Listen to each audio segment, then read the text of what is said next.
প্রিয় দর্শক আসসালামু আলাইকুম।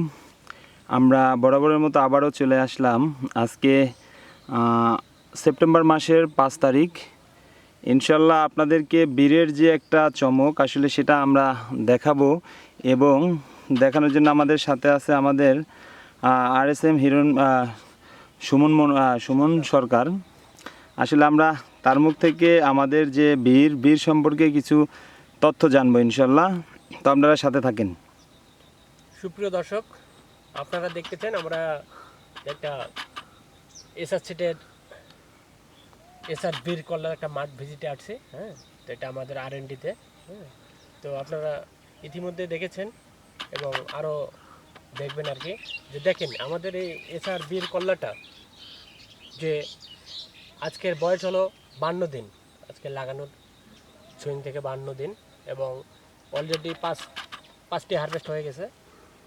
তারপরে দেখেন গাছে কি পরিমাণ বেয়ারিং, এটা এত পরিমাণ বেয়ারিং যে আপনারা কল্পনা করতে পারবেন না। হ্যাঁ, যে প্রতিটা গিটে গিটে ফল।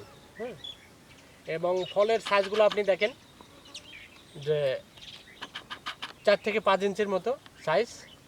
আপনারা যারা উস্তে চাষ করেন এবং ওটাকে ডাইভার্ট করে যারা মাঝারি একটু ওর থেকে বড় টাইপের যারা করতে চান, তারা আমাদের এই জাত বীজটি করতে পারেন। বীরের একটা আলাদা ক্যারেক্টারিস্টিক হচ্ছে এটার কালারটা কখনো আপনি হবে না আর কি। যে কালার প্রথম থেকে শুরু হবে এবং শেষ পর্যন্ত ওই কালারে থাকবে। ফলের কোনো বাঁকা হবে না। হ্যাঁ, আর হচ্ছে আপনার ফলের যে স্পঞ্জগুলো আছে এগুলো একদম নরম টাইপের, যাতে প্রোডাক্টগুলো বাইরে পরিবহন করার জন্য একটু সুবিধা হবে আর কি, আপনাদের ভাঙবে না।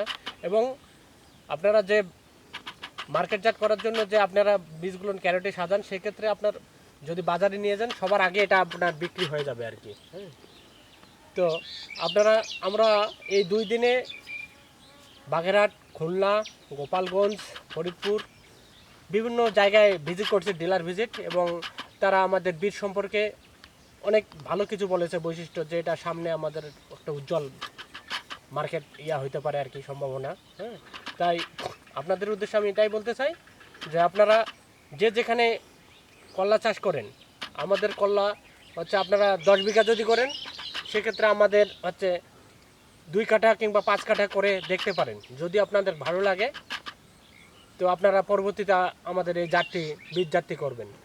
তো আপনাদেরকে আমি বলবো যে আপনারা অবশ্যই বীজ জাতটি করুন। এটা আমাদের পরীক্ষিত R&Dতে এবং কৃষক পর্যায়ে। তো সবাই ভালো থাকবেন এবং আপনাদের জন্য শুভকামনা। ধন্যবাদ।